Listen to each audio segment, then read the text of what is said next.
The Yazidi people have suffered horribly at the hands of ISIS. Some have managed to escape to Europe, but the Europeans also invited in some of the Yazidis' torturers, disguised as refugees. And now their nightmare has returned. Dale Hurd has this story from Stuttgart, Germany. And we want to warn you, this story contains some disturbing content. You've no doubt heard of the terrible suffering of the Yazidi people at the hands of ISIS. The rapes, the murders. The fortunate ones made it to Europe, where they thought they had escaped their Muslim torturers to find peace and safety. But after our interviews in Germany with several Yazidi victims, it became clear that for all of them, a normal life is probably never coming back. They're still tortured by what was done to them and what they saw. Ayas was just 15 when he was told to convert to Islam and join ISIS or die. There were big ovens made of mud. The ovens were made for baking bread, but big enough to hold a person. ISIS forced me and the other young men to push and throw elderly people into the ovens, and they burned them. One of my friends was forced to put one of the old people in the oven and heard his voice and knew it was his own grandfather. Aida was taken from her husband and made a sex slave, but she tried to protect the young pre-teenage girls who were also being raped. We were like a flock of sheep without a shepherd.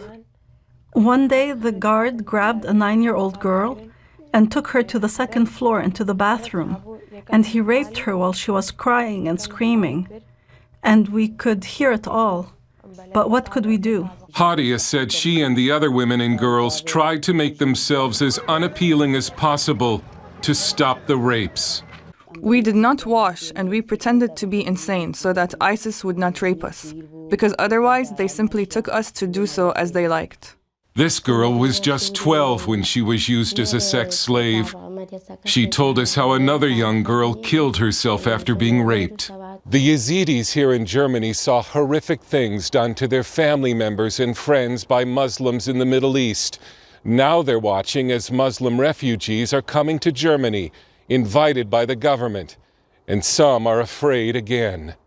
Because ISIS has come to Europe, German police know that the Islamic State planted jihadists among the refugees flowing into Germany, and that an attack could be imminent. Now these Yazidis must face it all again. Radical Salafist Muslims on the streets of Germany, marked by their distinctive beards.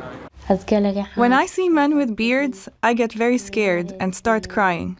I remember how they look and what they did to me. When I see someone with a beard, even if he is not from ISIS, I get paralyzed.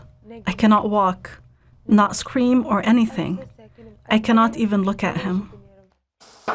These Yazidis are cared for in Germany by Sister Hatuna, who has been rescuing victims of persecution for 26 years. They call her their mother. Many of them, they cannot sleep because the night is too long for them. Let everything come back. They're suffering.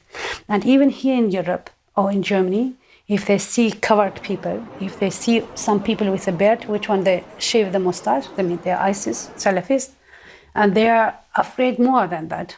Aida's children saw people decapitated and are afraid of beards and knives. Several of our interviews ended in tears.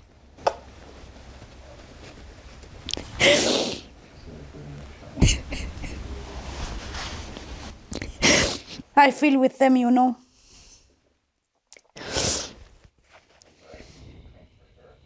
They are all my sisters. What is happening with them is like happened with me too. I hear thousands of thousands like these stories. Not 1, 2, 3, 4. One girl, 14 years, in only the 2 first months, she was 280 times raped. Sister Hatuna's personal experience as a victim of Muslim persecution has made her very politically incorrect on the Muslim issue. Islam is a religion of persecution. Don't open the door for the killer. You know who are the killer.